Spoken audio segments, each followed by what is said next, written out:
नमोऽस्तु ते व्यासविशालबुद्धे फुल्लारविन्दायतपत्रनेत्र येन त्वया भारततैलपूर्णः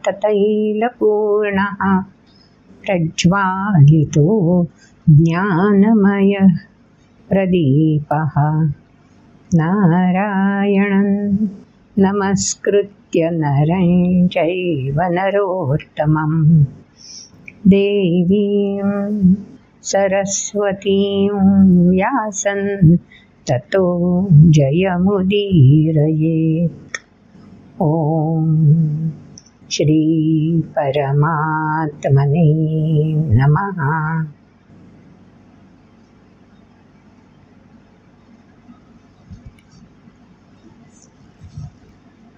14वा अध्याय गुणत्रय विभाग योग।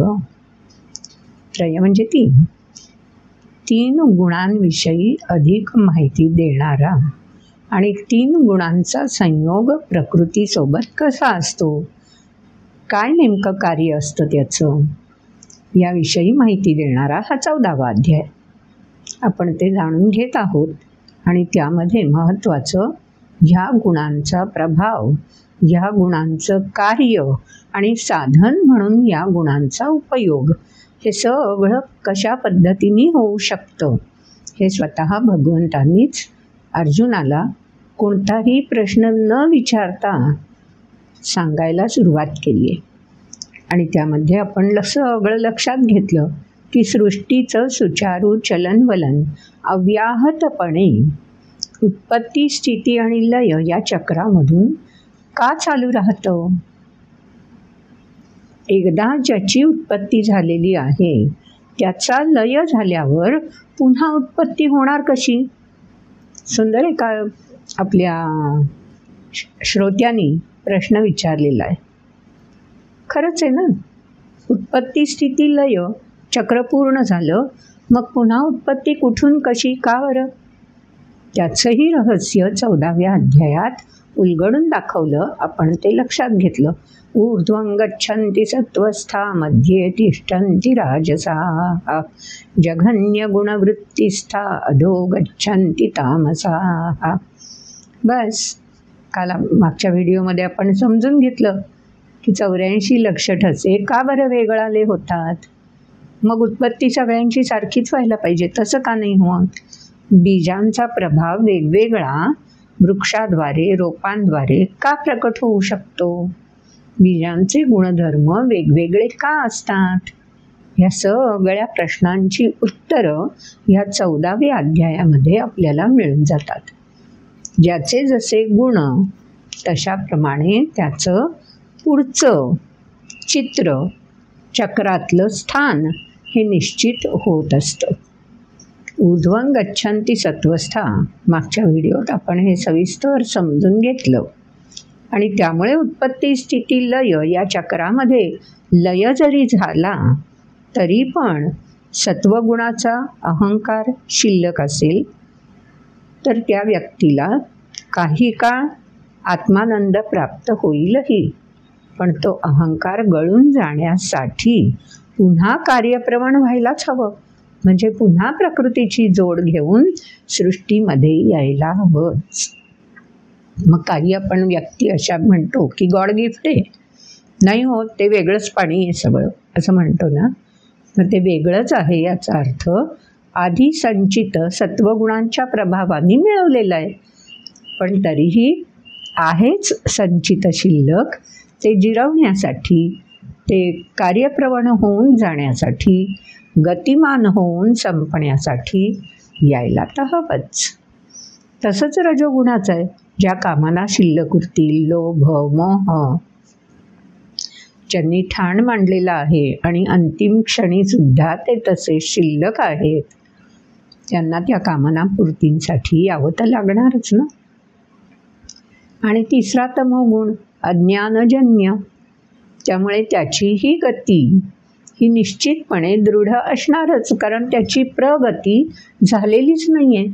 आणि प्रगती होण्यासाठी सृष्टीखेरीज अन्य दुसरं स्थानच नाही आहे.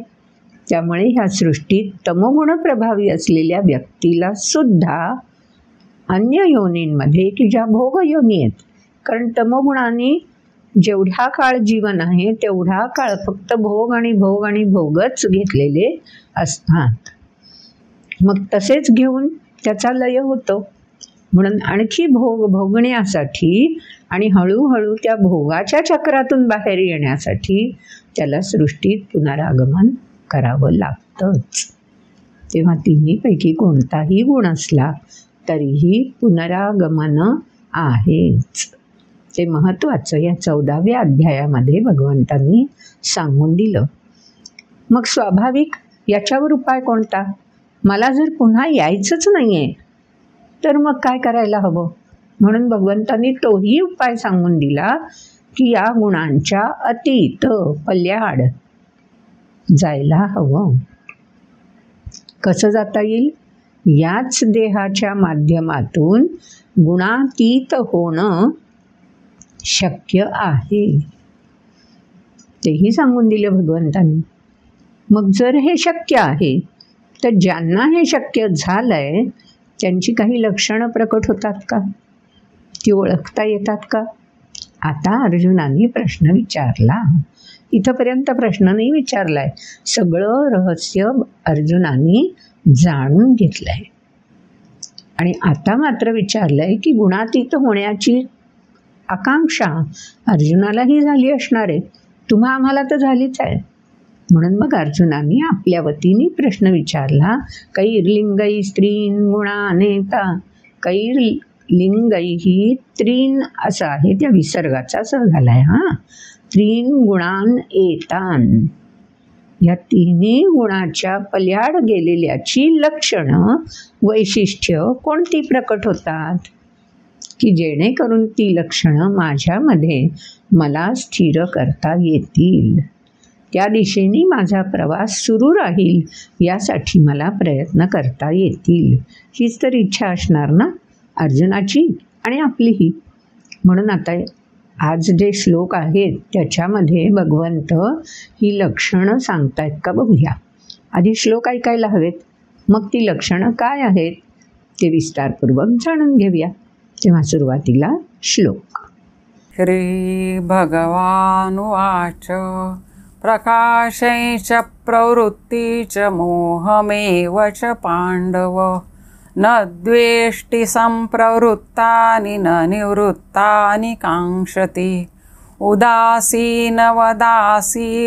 गुणैर्यो न विचाल्यते गुणावर्तन्त इत्येव योऽवतिष्ठति नेङ्गते समदुःखसुखस्वस्थः समलोष्टाश्मकाञ्चनः तुल्यप्रिया प्रियो धीरस्तुल्यनिन्दात्मसंस्तुतिः मानापमानयोस्तुल्यस्तुल्यो मित्रारिपक्षयोः सर्वारम्भपरित्यागी गुणातीतः स उच्यते माञ्चयो व्यभिचारेण भक्तियोगेन सेवते सगुणान् समतीत्यैतान् ब्रह्मभूयाय कल्पते ब्रह्मणो हि प्रतिष्ठाहममृतस्याव्ययस्य च शाश्वतस्य च धर्मस्य सुखस्यैकान्तिकस्य च।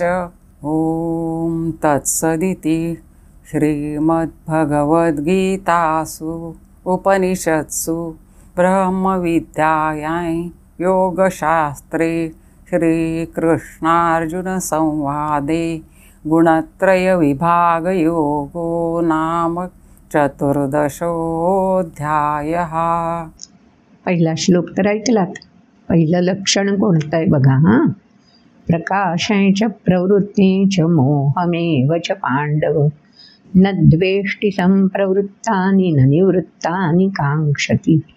द्वंद्वातीत व्हायला हवं, निर्द्वंद्व व्हायला हवं. तेच तर सांगून दिलं ना या लक्षणामध्ये.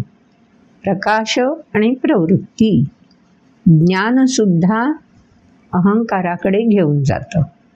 आणि कोणतीही प्रवृत्ती, काय हवंय, कसं हवंय, काय नकोय, का नकोय, ह्या सगळ्या प्रवृत्ती आहेत की ज्या सातत्याने माणसाच्या चित्तामध्ये ठाण मांडून बसतात आणि अंतकाळी देखील त्या आपला प्रभाव दाखवत राहतात.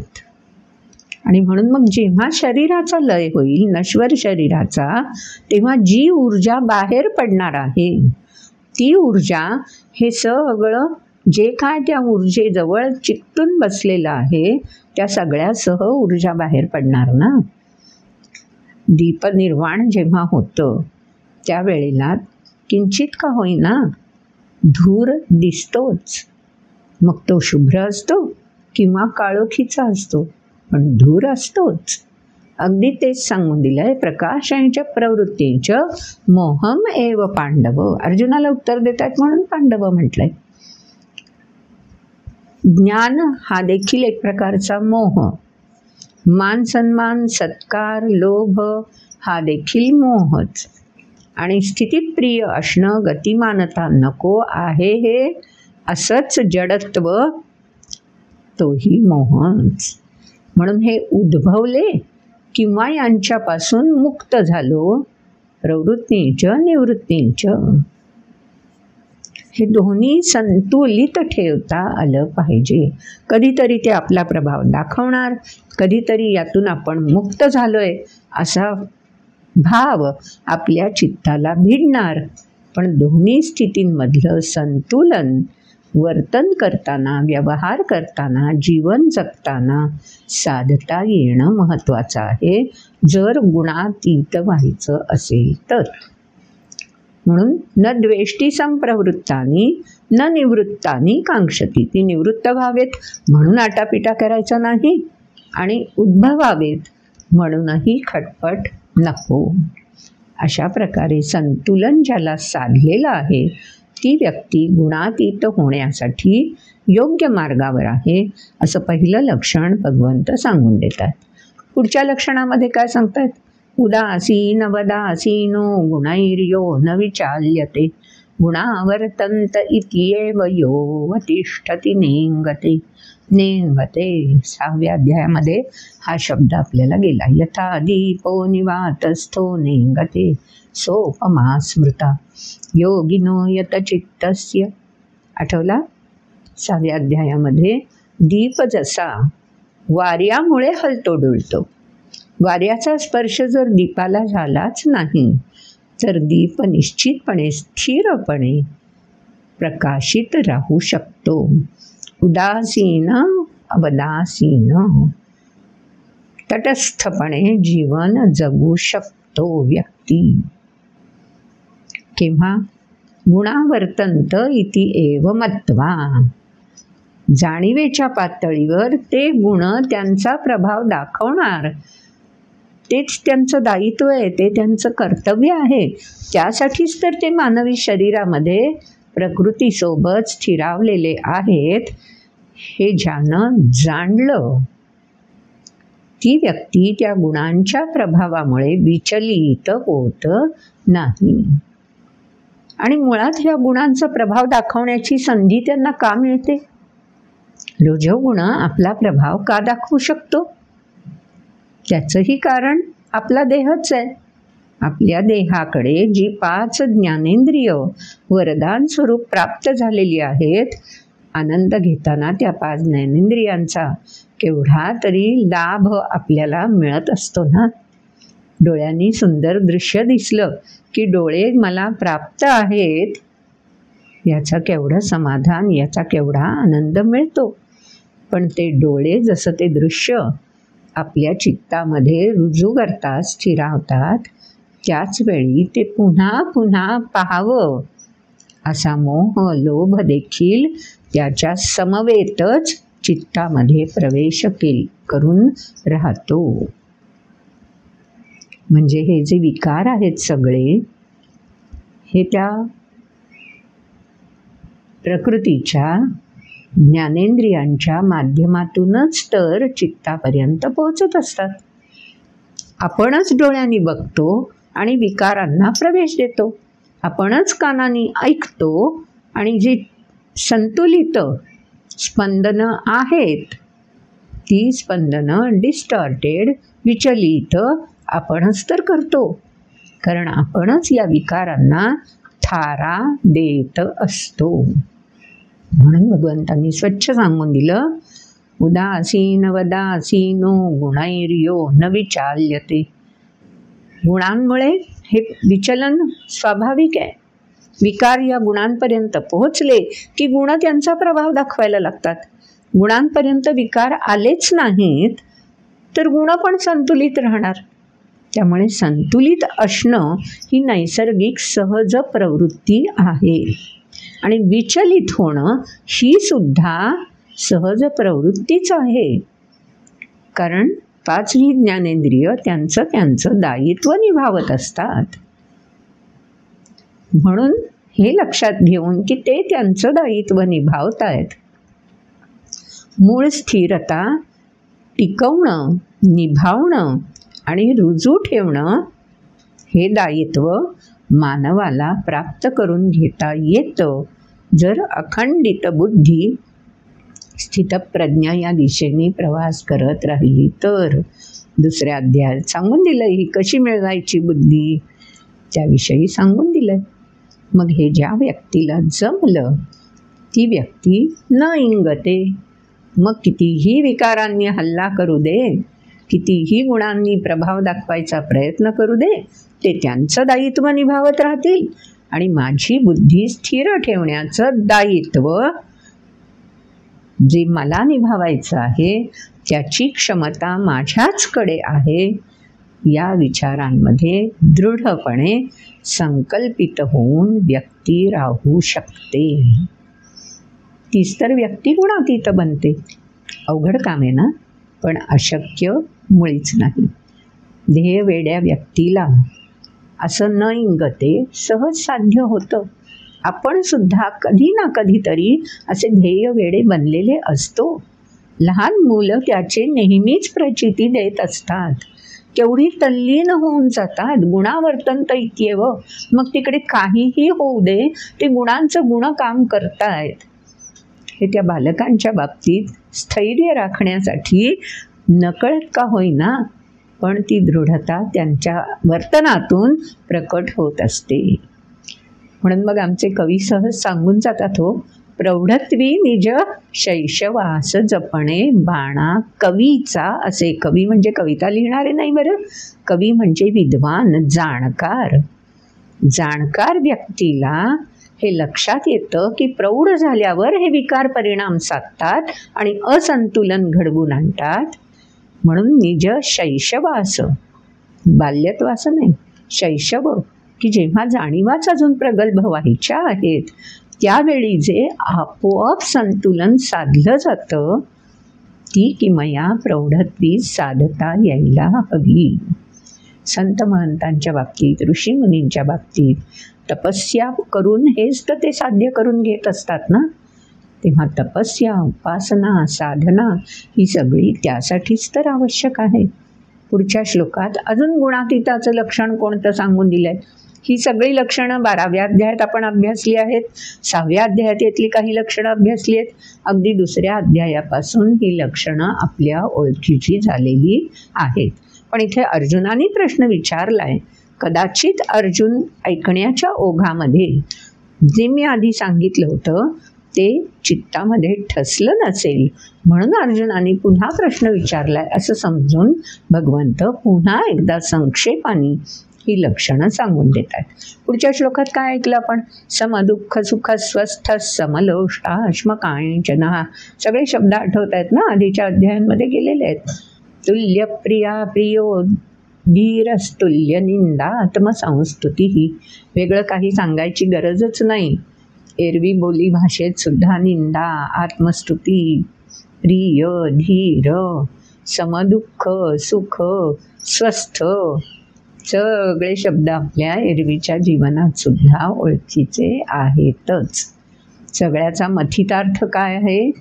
संतुलन आवश्यक, संयमित होणं आवश्यक, आत्मसंयम, अनुशासन, स्वयंशिस्त सगळे शब्द आधी अनेक वेळा आपण समजून घेतलेले आहेतच.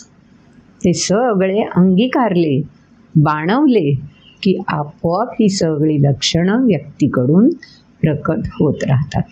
पुढच्या श्लोकात अशीच अजून लक्षणं सांगितली आहेत.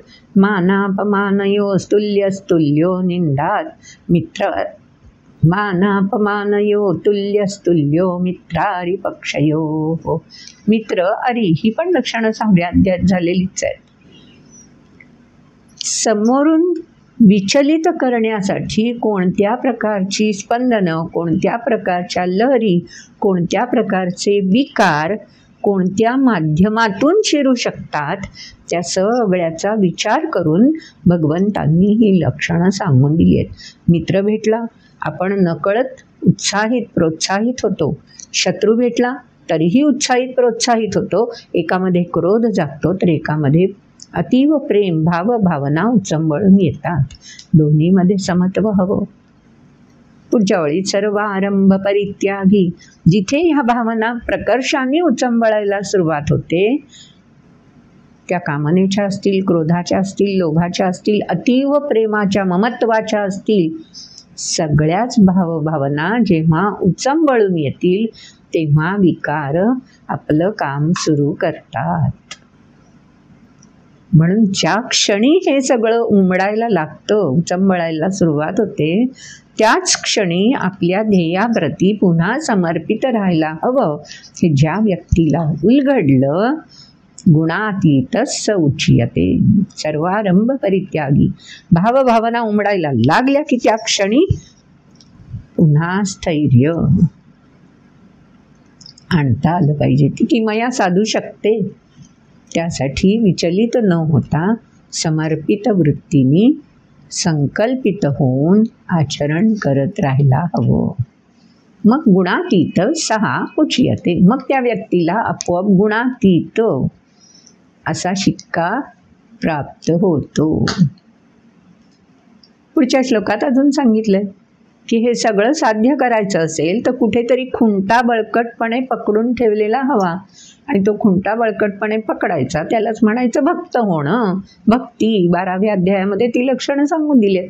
म्हणून पुढच्या श्लोकामध्ये ते मायचयो व्यभिचारेण भक्ती योगेन, अव्यभिचारी भक्ती, विचलित न होणारी, म्हणजे संकल्पाप्रती दृढ असणारी. संकल्प केव्हा आपला विचलित होऊ शकतो, डळमळतो केव्हा आपण, जेव्हा कसोटीचे क्षण येतात तेव्हा. कसोटीचे क्षण केव्हा येतात, जोपर्यंत आपण एकटेच असतो तोपर्यंत कसोटीचे क्षण येण्याचा प्रश्नच येत नाही. विश्वामित्र मुनी तपस्या करत होते. तपस्येमध्ये एवढे मग्न होते की थेट इंद्राचं आसन डळमळीत व्हायला आलं. एवढा त्यांनी तपस्येचा प्रभाव आपला प्रकट केलेला होता. आता आला कसोटीचा क्षण, समन्वय, आणि त्यांचा समन्वय अप्सरेशी झाला. कथा तर आपल्याला माहिती आहेत. मग ती पुराणातली वांगी पुराणात आहेत का? अजिबात नाही. ध्येय मार्गावरती चालणाऱ्या प्रत्येक व्यक्तीला अशा प्रकारे मोह सामोरे येतातच. तीच तर परीक्षा असते. आणि त्या क्षणी व्यक्ती जर तिथे अडखळली, ऋतून बसली, तर पुन्हा तपश्चर्या, पुन्हा साधना, पुन्हा विचलित न होण्यासाठी प्रयास अथक करायला हवेतच ना. तेच पुढच्या श्लोकामध्ये सांगून दिलं. सगुणान समती इत्यैतान ब्रह्मभूयाय कल्पते, अव्यभिचारी भक्ती दृढता. अव्यभिचारी, विचलित न होणारी, ज्याला जमली, ब्रह्मभूय प्राप्त झालं. केन उपनिषदामध्ये शिष्याने प्रश्न विचारलाय, ब्रह्म म्हणजे काय? माझ्या कानांना ऐकू कशामुळे येतं, माझ्या डोळ्यांना दिसतं कशामुळे येतं, मला बोलता का येतं, कसं येतं? तान्हं मूल कुठे बोलत असतं. मग हळूहळू वाचा येते ना, बोलता यायला लागतं, कानाने ऐकू यायला लागतं, डोळ्यांनी दिसायला लागतं. ह्याची जाणीव वृद्धिंगत व्हायला लागते. तेव्हा गुरूंनी त्यांना सांगून दिलं, त्या शिष्यांना, की वास्तविक पाहता मृत्यू आला, काळ ओढवला की डोळे जाग्यावरच असतात, पण त्या डोळ्यांची पाहण्याची शक्ती ती मात्र सोडून गेलेली असते. कानांची ऐकण्याची शक्ती सोडून गेलेली असते. म्हणजे ती जी शक्ती आहे ना, ती जी ऊर्जा आहे ना, ज्याच्यामुळे आपण बोलू शकतो, ऐकू शकतो, पाहू शकतो, ती ऊर्जा म्हणजे ब्रह्म. ते दिसतं का? चर्मचक्षुंना नाही दिसत, श्रुतींनी नाही जाणता येत, वाणीनी त्याचं वर्णन नाही करता येतं. आणि म्हणून मग जे असं आहे की डोळ्यांना पाहण्याची शक्ती देणारं, श्रुतींना ऐकण्याची शक्ती देणारं, वाणीला व्यक्त होण्यासाठी शक्ती देणारं जे काही आहे ते ब्रह्म आहे. ते ब्रह्म या देहामार्फत बघता येत नाही. मग कसं बघता येतं? देहाचा माध्यम म्हणून वापर केला की मगच ते ब्रह्म प्रचितीला येतं, प्रचिती देतं. तिखट कसं आहे? चाखून पाहिलं की तिखट कळतं. मधुर कसं आहे चवीला? चाखून पाहिलं की कळतं. वेगवेगळ्या चवी जिभेवरती ज्या काही बड्स आहेत, टेस्ट बड्स असं म्हटलं जातं ना त्यांना, रुचीच्या पेशी एकत्रित आलेल्या समूह, त्या पेशी दिसतात का हो वेगवेगळ्या? नाही ना, पण चवी मात्र आपल्याला ओळखीच्या होऊन जातात. तसंच आहे हे. ब्रह्मभूयाय कल्पते. याच देहाचा माध्यम म्हणून उपयोग करून त्या ब्रह्माची जाणीव प्राप्त होते. माध्यम देह हवाच, पण ती जाणीव व्यक्त या देहामार्फत होऊ शकत नाही. अजून पुढच्या श्लोकात काय सांगून दिलं? ब्रह्मणो हि प्रतिष्ठा अहम अमृतस्य अव्ययस्य. सगळी लक्षणं ब्रह्मभूय ना, मग ते ब्रह्म जाणायचं कसं? ते ब्रह्म अव्यय, आणखीन कसं आहे? अमृत. 8व्या अध्यायामध्ये ही लक्षणं ब्रह्माची आलेली आहेत ना. अर्जुनाने प्रश्न विचारलाय, भगवंतांनी उत्तर दिलंय, तरीही पुन्हा अर्जुनाने गुणातीतच्या संदर्भात आता प्रश्न विचारलाय. म्हणजे हिरा तोच, पण त्याचे पैलू भिन्न भिन्न असतात ना. तसं मूळ ब्रह्म जाणून घेण्याची इच्छा गुणातीत व्यक्तीकडून आपोआप साध्य केली जाते. मग त्या ब्रह्माविषयी पुन्हा एकदा भगवंतांनी या शेवटच्या श्लोकामध्ये सांगून दिलंय. शाश्वत अव्यय अमृत, आणखीन काय? धर्मस्य, म्हणजे दायित्व निभावत असताना, कर्तव्य रुजू करत असतानाच या सगळ्याची प्रचिती मिळवता येते. सुखस्य, म्हणजे स्वस्थता, विचलित न होणं. एकांतिकस्य च, एकत्वाची जाणीव. आपण सृष्टीमध्ये फक्त विविधता बघत असतो, पण या विविधतेतली एकता ज्या क्षणी जाणवते, प्रत्ययाला येते, तो क्षण ब्रह्मभूयाय कल्पते. तो क्षण ब्रह्माच्या प्रचितीचा, तो क्षण ज्ञान प्राप्ती होण्याचा, तो क्षण गुणातीत लक्षण भिनल्याचा. किती सुंदर भगवंतांनी सांगून दिलंय. तुझं तूच ओळखायचंयस. गुणातीताच्या दिशेने आपला प्रवास सुरू आहे की नाही, आणि तो प्रवास अंतिम टप्प्यापर्यंत येऊन पोहोचलाय का, पोहोचतोय का, हे ज्याचं त्यालाच जाणता येणार आहे. असा सुंदर या अध्यायामध्ये भगवंतांनी मम योनिर्महद् ब्रह्म तस्मिन् गर्भं दधाम्यहम इथून सुरुवात करून या सृष्टीमध्ये सृजनाची कशा प्रकारे स्थापना होते, सृजनाची किमया कशी घडते, तिथून लयाच्या स्थितीपर्यंत कसं नेलं जातं, हा सगळा ग्राफ, आलेख अर्जुनासमोर सुरुवात स्वतःच करून अर्जुनाची जिज्ञासा वाढवली, आणि मग हा ग्राफ पूर्ण उंचीवर नेऊन भगवंतांनी थांबवलेला आहे.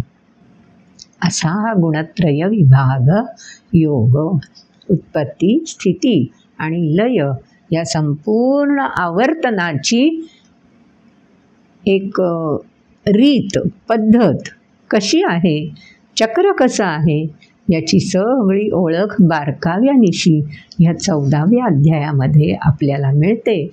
आणि त्याच्यामध्ये मुख्य रोल जर कोणाचा असतो, हे चक्र फिरायचं असेल तर आस असावी लागते ना. चक्राला आरे असतात, पण आस असावा लागतो मध्यभागी, म्हणजे मग ते चक्र सतत त्या आसाभोवती गोल फिरत राहतं.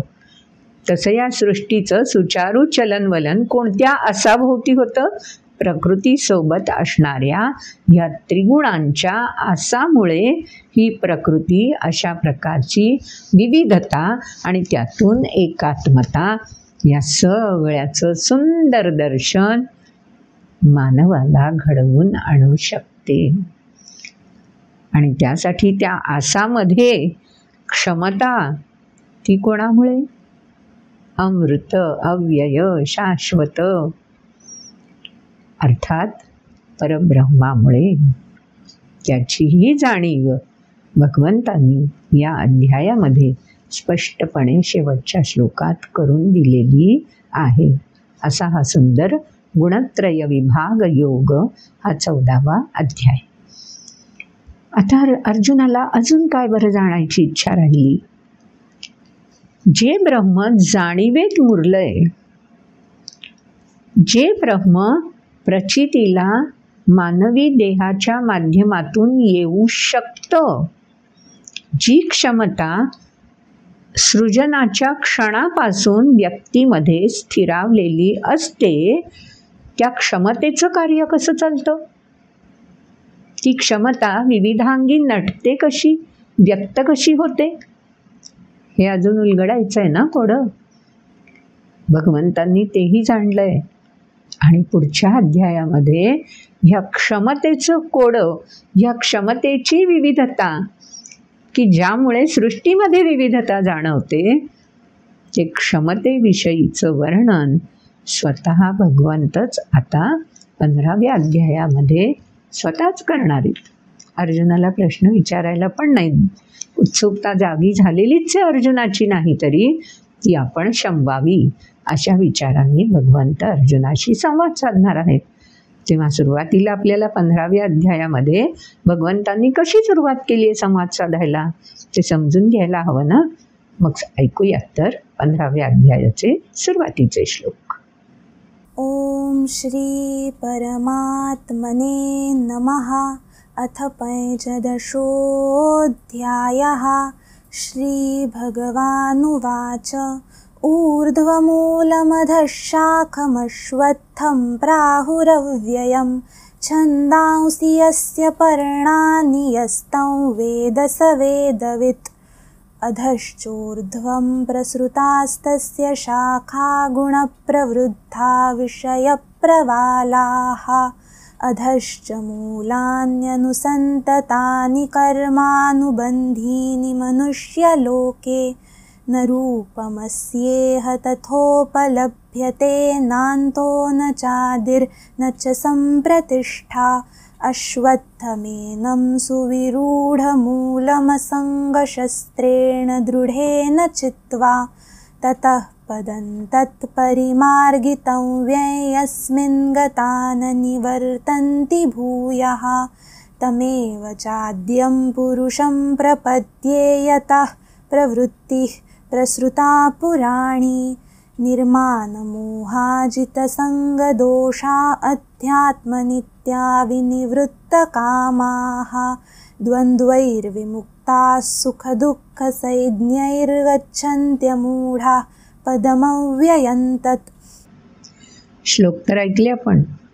पहिल्या श्लोकातच भगवंतांनी अर्जुनाचं भान आणि चित्त जागा आहे की नाही तपासून बघण्यासाठी एक छानसं कोडं घातलं आहे बरं का. आपण सुद्धा ते कोडं आपल्याला उलगडता येतं आहे का बघूया. तसं कोड्याचं उत्तर आधीच्या अध्यायांमध्ये भगवंतांनी देऊन ठेवलेलं आहे.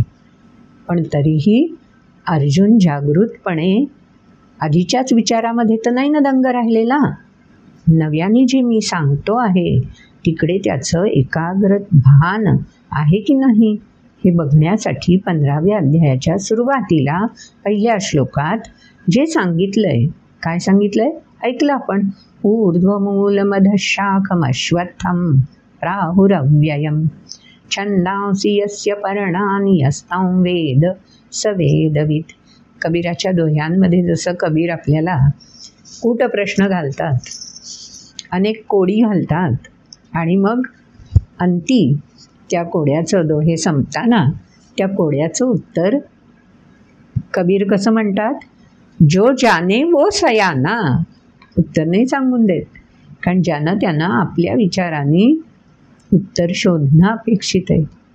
पण ज्याला जाणता आलं वो सयाना, वो ज्ञानी, असं कबीरांचे अनेक दोहे आहेत. खूप सुंदर आहे. कबीराचं साहित्यसुद्धा अभ्यासायला हवं, वाचायला हवं बरं का. इथे 15व्या अध्यायामध्ये काय सांगून दिलं भगवंतांनी, ऊर्ध्वमूलम अधशाखम अश्वत्थम. आधी अश्वत्थ हा शब्द आपल्याला पिंपळ वड म्हणून ओळखीचा आहे.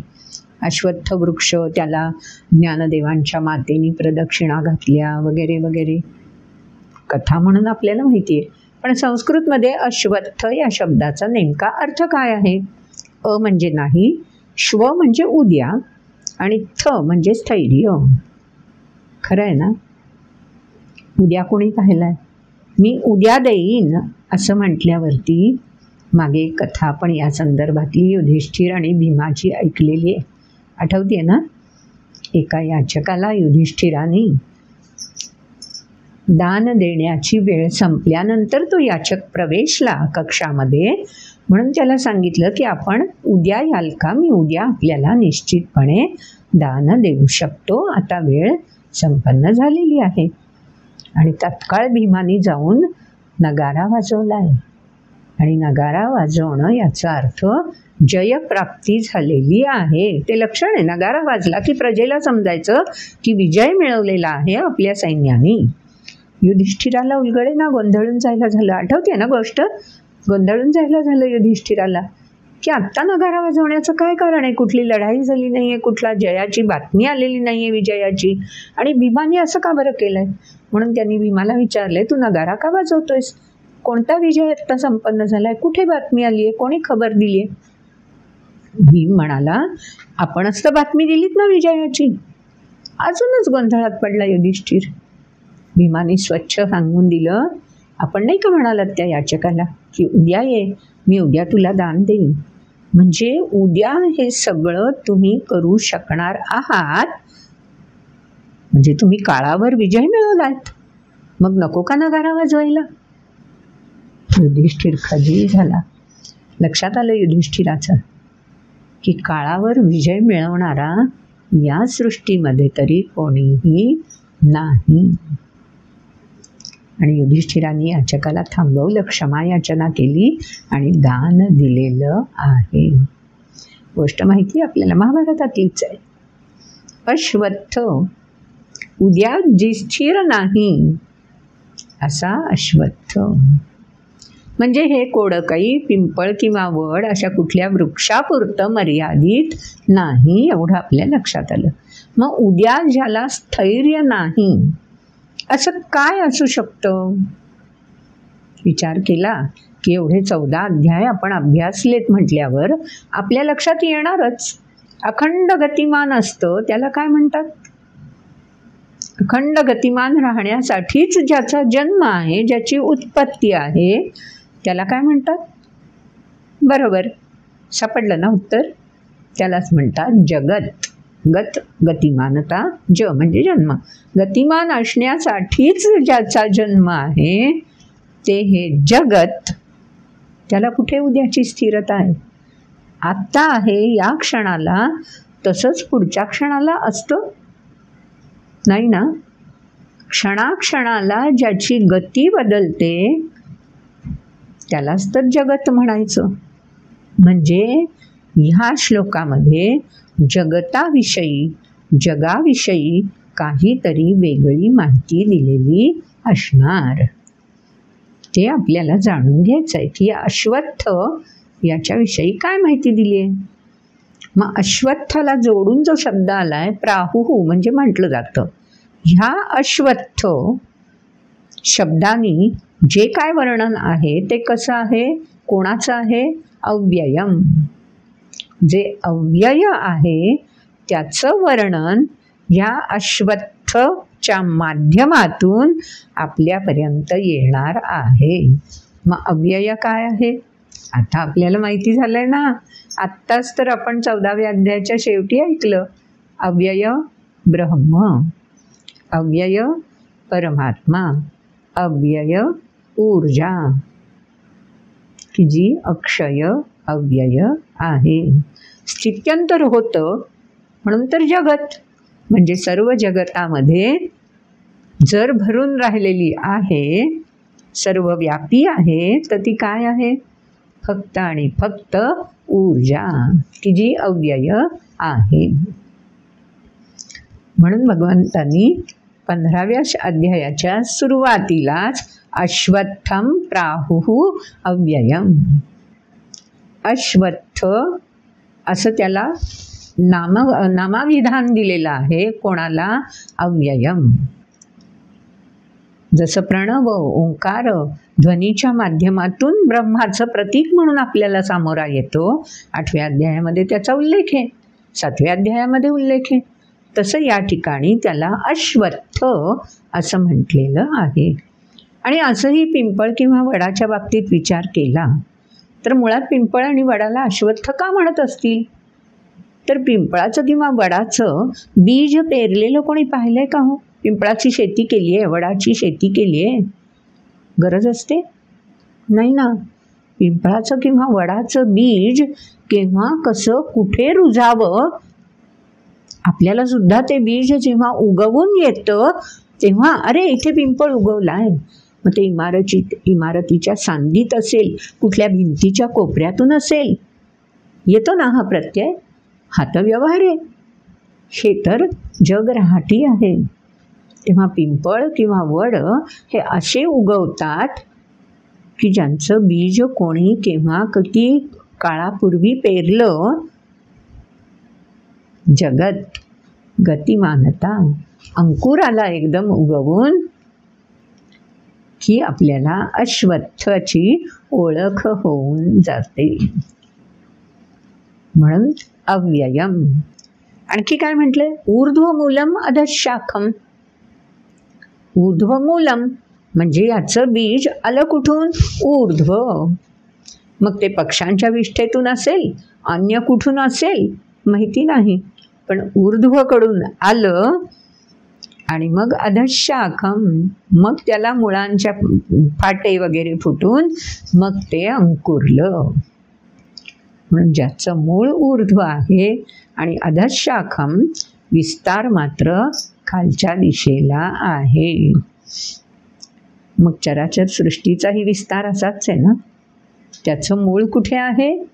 परब्रह्म, परमात्मा की जो सर्व व्यापी आहे, सृष्टीच्याही पल्याड आहे, म्हणून तर चर्मचक्षुने जाणता येत नाही. म्हणजे ऊर्ध्वमूल कळलं, अधशाखम समजलं. आता या शाखांविषयी आणखी जाणायला हवं. शाखांचं आता वृक्षासारखं वर्णन केलंय. काय वर्णन केलंय? छंदांसी यस्य पर्णानी.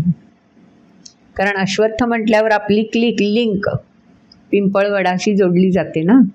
म्हणून भगवंतांनी ठीक आहे ना, तसं का समजेनास? छंदांसी यस्य पर्णानी, पर्ण म्हणजे पानं. मग ह्या अश्वत्थाची म्हणजे या जगताची, ह्या सृष्टी उत्पत्ती करणाऱ्या ब्रह्माची सांगड ज्या जगताशी आहे, त्या जगतामध्ये जी पर्णानी पानं आहेत त्याला ती कशाची आहेत? त्याला उपमा दिली आहे छंदांसी. छंदांसी म्हणजे वेद, छंद. 13व्या अध्यायात हा शब्द येऊन गेलाय बघा, आठवून बघा. ऋषीभिर बहुधा गीतय छंदोभिर विविधै पृथक. छंद म्हणजे वेद, वेदवाङ्मय. छंदांसी यस्य पर्णानी, पर्ण म्हणजे श्वास, श्वास निश्वासाशी जे जोडलेले आहेत ते पर्ण, त्याचं कार्य ते आहे ना. वेद हे सुद्धा कसे आहेत? त्या परब्रह्माचा निश्वास आहेत. म्हणून मग वेदांची तुलना कशाशी केली? पर्णानी. काय सुंदर कोडं घातलंय ना भगवंतांनी. आणि मग पुढे या कोड्याचं उत्तर स्वतः भगवंतच कसं देत आहेत ते बघायचं आहे. आत्ताशी तर आपण पहिल्या श्लोकाचा उलगडा करून बघतोय. तेव्हा पानं की ज्या श्वास निश्वासाचं कार्य करतात, तसं या सृष्टीसाठी सुचारू पानं असतील तर वृक्षाला जीवन आहे. बरोबर की नाही? पान गळ होऊन गेली की वृक्षाचं जीवन धोक्यामध्ये, संकटामध्ये येतं. कारण अन्न तयार करण्याचं काम म्हणजे पोषणाचं, पुष्टता देण्याचं कामही पानांमुळे घडतं आणि श्वास निश्वासाचं कामही पानांमुळेच घडत असतं. ऊर्जा संकलित करण्याचं कामही या पर्णांचंच असतं.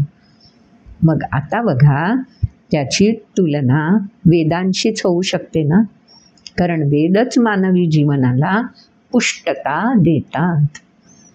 त्या अव्ययाला जाणून घेण्यासाठी ऊर्जा प्रदान करतात आणि श्वास निश्वासाच्या माध्यमातून देहाची क्रयशक्ती वाढवतात. म्हणून तर वेदांचं पर्णाशी साधर्म्य या शब्दांमधून दाखवून दिलंय. छंदांसी यस्य पर्णानी यहा तं वेद, या म्हणजे जी व्यक्ती, तं त्या कोड्याला जाणू शकते.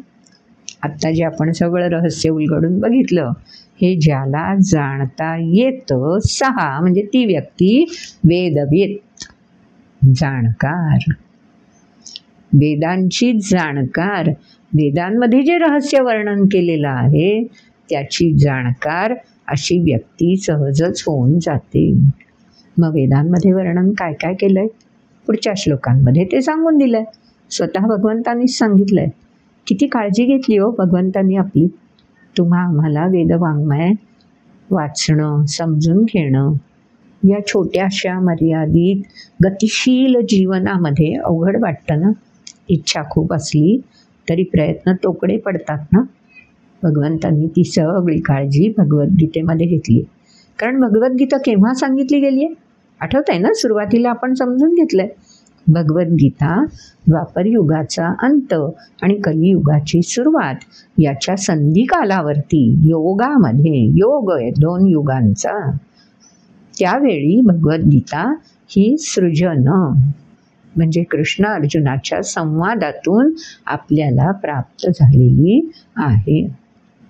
व्यासमुनींनी विशाल बुद्धी म्हणजे दूरदृष्टीनी याचा अंतर्भाव महाभारत या ग्रंथामध्ये केलेला आहे. नुसतं तत्त्वज्ञान सांगितलं तर माणसाला ते बोजड वाटतं, रुचिहीन वाटतं. पण तेच रसाळ कथांमध्ये गुंफून सांगितलं गेलं की व्यक्तीला त्याचं आकर्षण वाटतं, ओढ वाटते.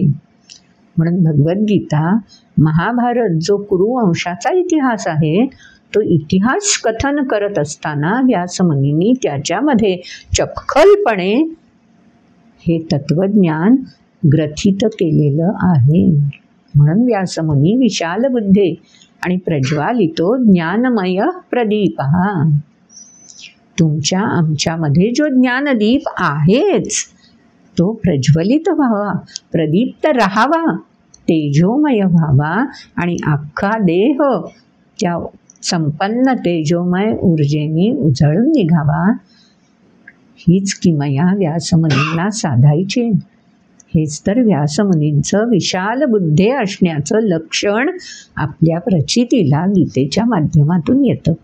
म्हणून आपण सुरुवातीला नमोस्तुते व्यास विशाल बुद्धे श्लोक म्हणतो ना. मग आता या जगताविषयी पुढच्या श्लोकांमध्ये भगवंत आपली ओळख ह्या वेदवाङ्मयातल्या तत्त्वज्ञानाशी कशी करून देत आहेत बघूया. पुढचा श्लोक ऐकलात तुम्ही? काय सांगितलंय त्याच्यात? अधश्चोर्ध्वं प्रसृतास्तस्य शाखा गुणप्रवृद्धा विषयप्रवाला अधश्च मूलान्यनुसंततानि कर्मानुबंधीनि मनुष्यलोके. मनुष्यलोकात थेट आणून सोडलं की जे अव्यय अविनाशी वगैरे लक्षणं प्रकट करू शकत नाही, जे नश्वर आहे, अशा अश्वत आहे, ज्याला उद्याची स्थिरता नाही, अशा मनुष्य लोकामध्ये आपल्याला भगवंत थेट घेऊन आलेले आहेत. आणि इथे पुन्हा पुन्हा चक्रात माणूस का अडकतो या मनुष्य लोकामध्ये? कर्मानुबंधीनी, त्याचाच व्यवहार, त्याचंच आचरण असं असतं. कर्म अशी असतात की ती कर्म बरोबर त्याला खेचून या सृष्टीच्या चलनवलनाच्या चक्रामध्ये अडकवून टाकतात. आणि त्यामुळे होतं काय? चलनवलनाच्या चक्रामध्ये अडकल्यामुळे सृजन सृष्टीमध्येही घडत राहतं. म्हणजे अधश्च मूला, म्हणजे इथेही मूळ आहेच, ऊर्ध्वमूळ एकच परब्रह्म. पण एकदा त्या परब्रह्माकडून ऊर्जा ह्या मनुष्य लोकामध्ये स्थानापन्न झाली की इथेच ती पुन्हा पुन्हा चक्रातून उत्पत्ती स्थिती लय या माध्यमातून कर्माच्या बंधनामुळे मनुष्याकडूनच हे चक्र अव्याहत फिरत राहतं. अधश्चोर्ध्वं प्रसृतास्तस्य शाखा. आता हे थोडंसं सहज आपल्याला उलगडायला लागलं. गुणप्रवृद्धा, 14व्या अध्यायात गुणांविषयी ऐकलंय ना. विषय प्रवाला, हा विषय विकारांचा परिणाम गुणांमुळे, गुण त्याच्यामुळे प्रभावित होतात विषय विकार आले की. आणि गुणांच्या प्रभावामुळे मनुष्य आपोआपच कर्म करायला लागतो. आणि कर्माच्या बंधनामुळे चक्रामध्ये सृष्टीचं चलनवलन सुचारू राहावं म्हणून मनुष्यच कारण ठरून जातो.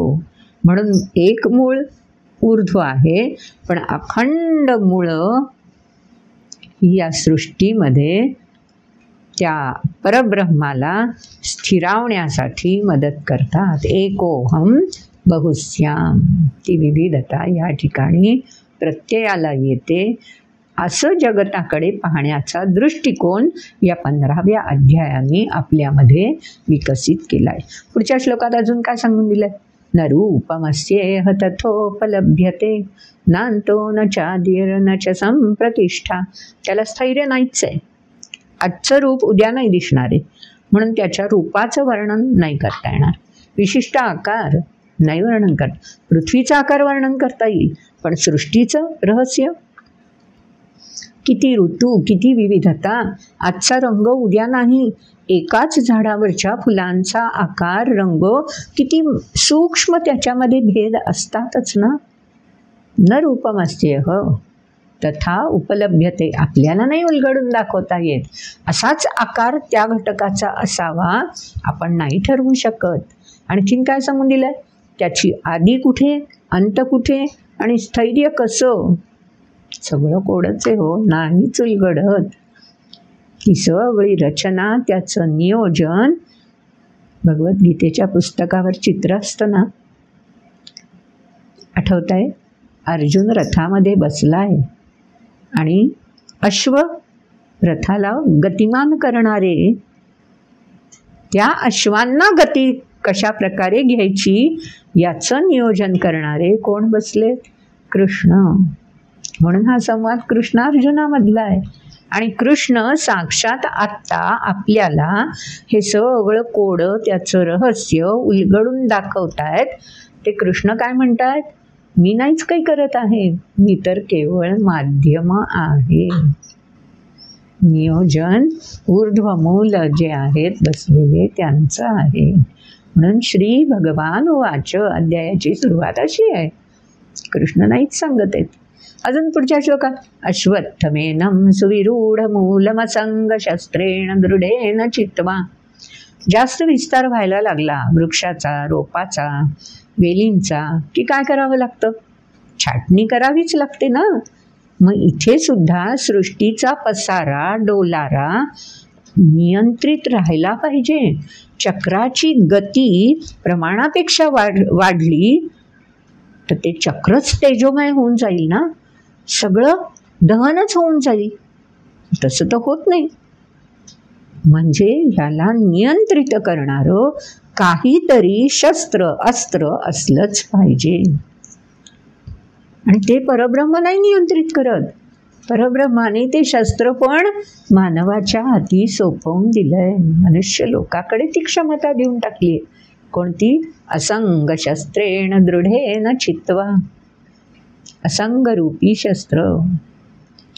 ह्या मनुष्य लोकाविषयीची आसक्ती जशी जशी कमी होईल आणि त्या ऊर्ध्व मूलाची ओढ जशी जशी वाढायला लागेल ना, तसं तसं हे अनासक्तीचं शस्त्र अधिक तेजदार होत जातं, अधिक धारदार होत जातं. आणि मग ही अनासक्ती व्यक्तीला आपोआप कार्यान्वित करता येते.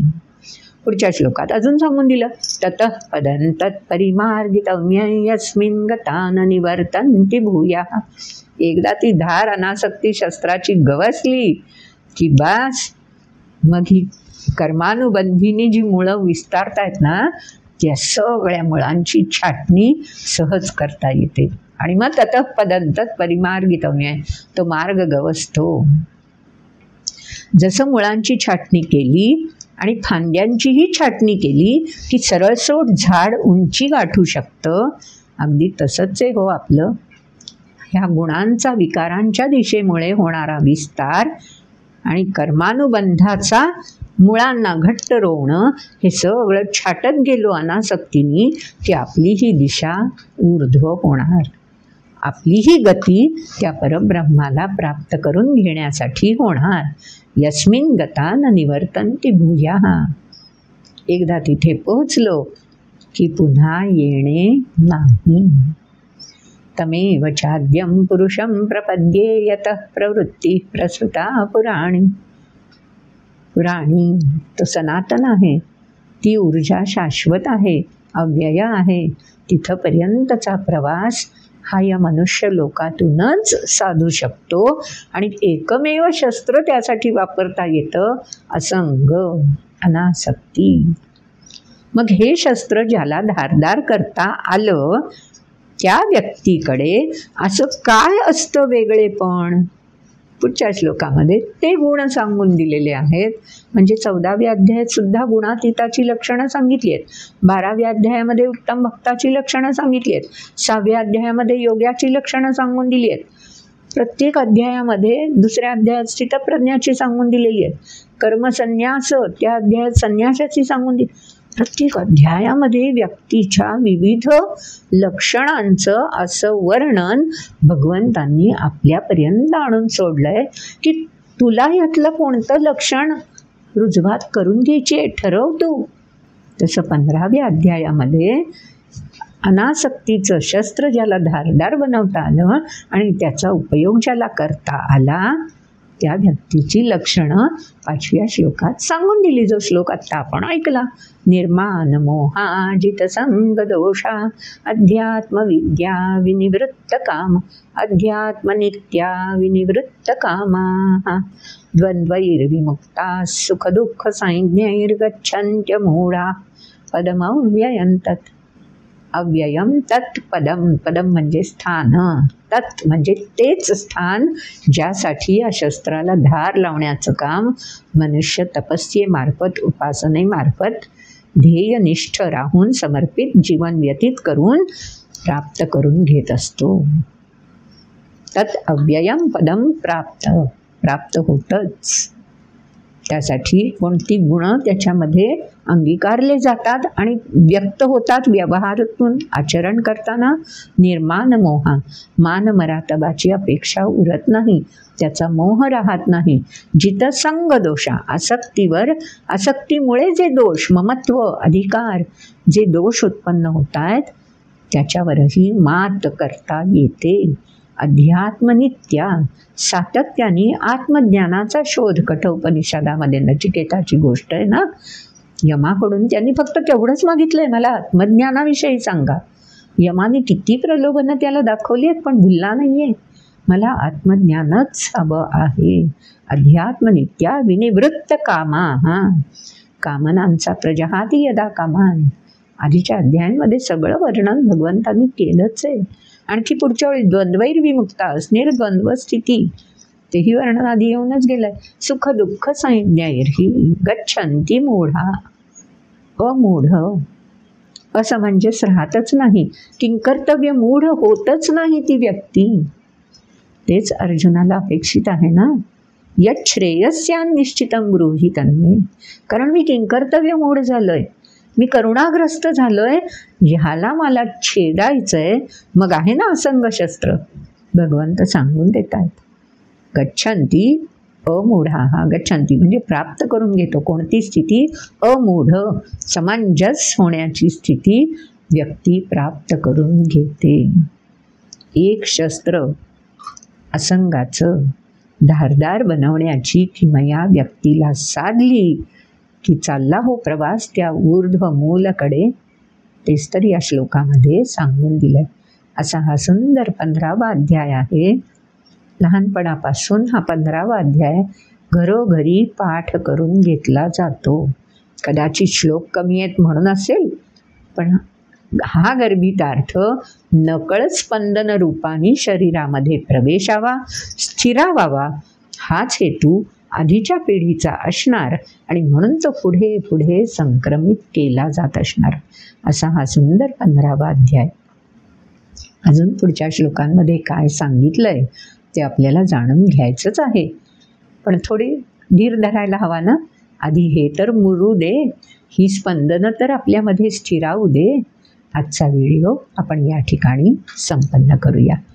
आवडला असेल तर जरूर लाईक करा. आपल्याला काही प्रश्न पडले असतील तर कमेंट बॉक्समध्ये जरूर विचारा. आणि शेअर तर आपण करत असणारच आहात. आणि सबस्क्राईब अजूनही चॅनल केला नसलात तर जरूर सबस्क्राईब करा. आणि बेल आयकॉन क्लिक केलं की आपल्याला नोटिफिकेशन मिळत राहील. तेव्हा बघूया अजून काय काय दिव्य प्रचिती या 15व्या अध्यायामार्फत भगवंत आपल्याला करून देत आहेत. भेटूया पुढल्या व्हिडिओमध्ये. नमस्कार.